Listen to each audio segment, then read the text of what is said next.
The 12th of March 2003. Serbian Prime Minister Zoran Đinđić is shot dead in front of a government building in Belgrade.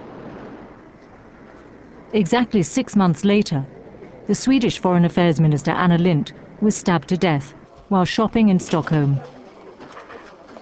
Strange crossed destinies. Anna Lindh was in Belgrade to see Đinđić on the very day of his murder, for a meeting that never took place. The parallel ends here. The murder in Sweden proved to be the individual act of a mentally disturbed person. But in Serbia, it was the most blatant proof of the power of organized crime, infiltrated in the highest political circles. Proglašava se vanredno stanje na teritoriji Republike Srbije. The next day, Serbian authorities launched huge police raids to crack down on criminal networks suspected of the Prime Minister's murder. Massive arrests were made. Hundreds were jailed. For many, this hunt for criminals came too late. Dirty cases were suddenly disclosed, demonstrating how closely the criminal groups were tied to certain police and state security services. This man, Zvezdan Jovanović, is accused of having pulled the trigger of the sniper rifle that killed Đinđić. On the day of the murder, he was deputy commander of the Unit for Special Operations, the notorious Red Berets. Hiding behind patriotic rhetoric, members of that unit often served as the executive hand of criminal gangs. Eventually, many of these so-called patriots ended up on the wanted list. But the power of such groups remain a serious threat to stability in the Balkans. These mountains are well known on the map of organized crime. A triangle border area between Macedonia, Kosovo and Albania. The Kodra-Fora border crossing became a strategic point in the recent conflict in Macedonia. From here, almost every route between Kosovo and Macedonia can be controlled. But hiding behind the ethnic conflict, well-organized mafias operate across border lines. In this hard-to-control, inhospitable land, weapons and drug smuggling flourishes, ignoring ethnic differences. To these criminal networks, the new and poorly managed borderlines of the region form a shield rather than a barrier. Once crossed, the police is left one step behind. In this recent case, fleeing over the border was of no help. Dilava Boyku, nicknamed Leka, the Balkan king of prostitution, escaped from a Macedonian prison last July. 2 weeks later, he was arrested in Ulcinj by the Montenegrin police and immediately extradited to Macedonia. This was Leka's stronghold, the village of Velesta in western Macedonia, which became the main crossroads of sex industry in the Balkans. Increased cooperation between the Macedonian and the Montenegrin police helped crack Leka's network.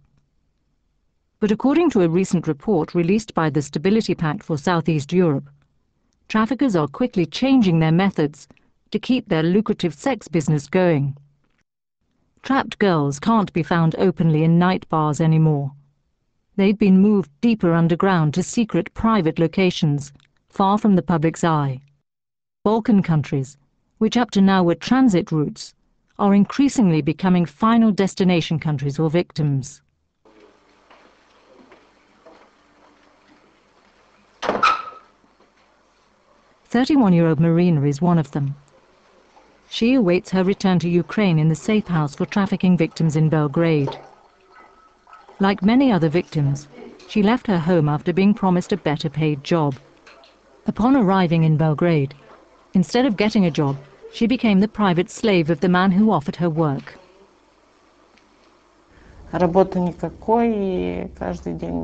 When I came here, it was a completely different story.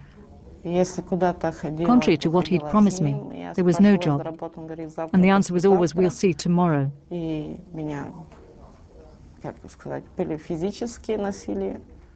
Then he started to mistreat me physically and sexually. I had nowhere to go and no one to turn to for help.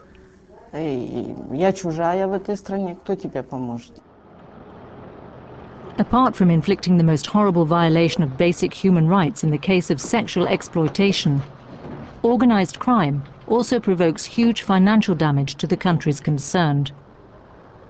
It's estimated that smuggling and illicit trade reduce the fiscal revenues of some Balkan states by up to 40%. Such an image is all but stimulating foreign investors.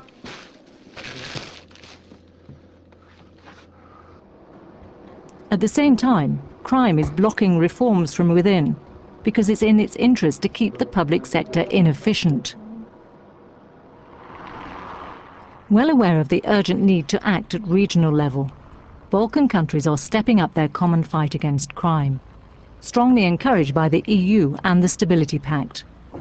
For the arrest of Macedonian sex trade king Leka, information exchanged via the SEESAC Center in Bucharest was of key importance.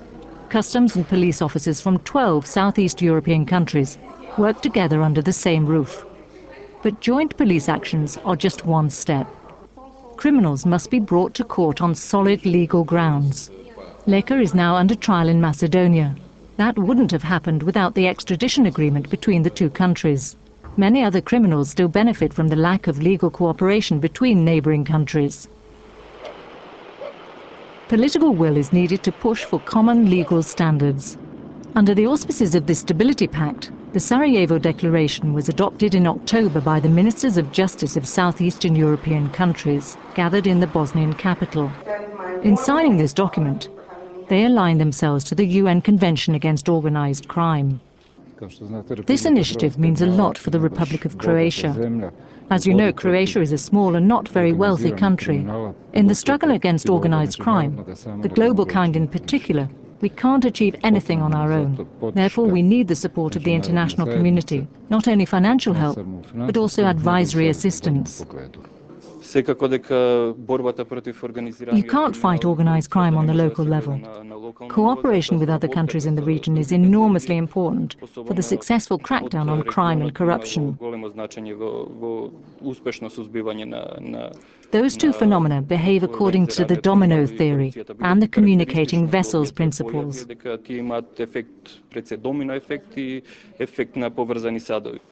In gathering the ministers of justice around one table, the Stability Pact is not only trying to push for legal harmonization, but also to bring them closer to EU standards in areas such as witness protection, personal data protection, or border control.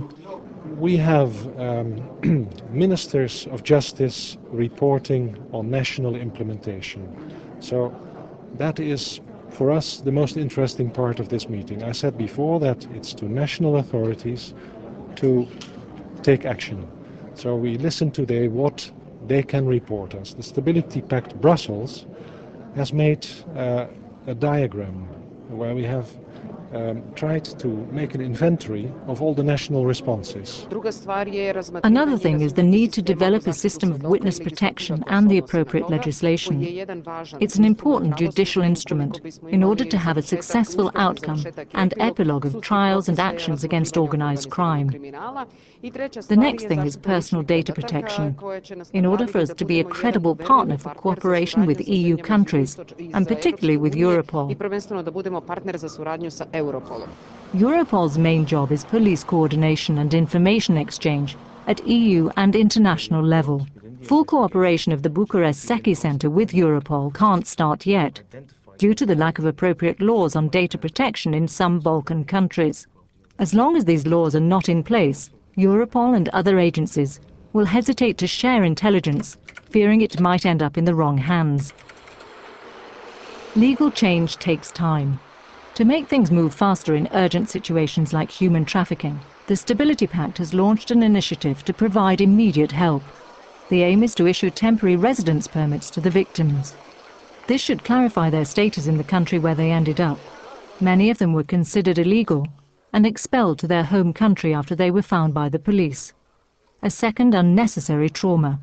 So the first thing that we hope to provide with this is through this temporary residence permit, is a more systematic approach to granting victims of trafficking a legal status in the country in which they find themselves.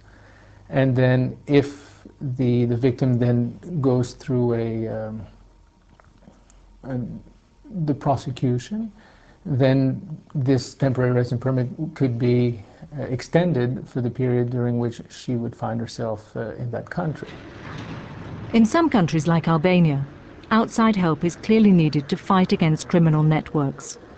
The border guards in Albania are not only in need of new working methods, sometimes it's much more basic than that. Some border crossings don't even have electricity. Nevertheless, key results have been achieved in cracking the well-known criminal networks operating across the Adriatic. Cooperation is the key. On board this ship, a joint patrol of the Albanian and Italian police.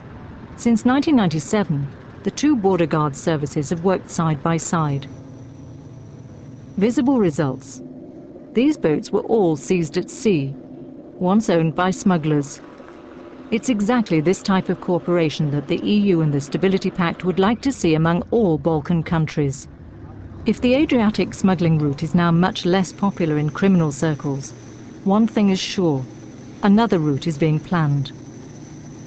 Only when matched with intensive regional police and legal cooperation will transnational criminal networks ever be beaten.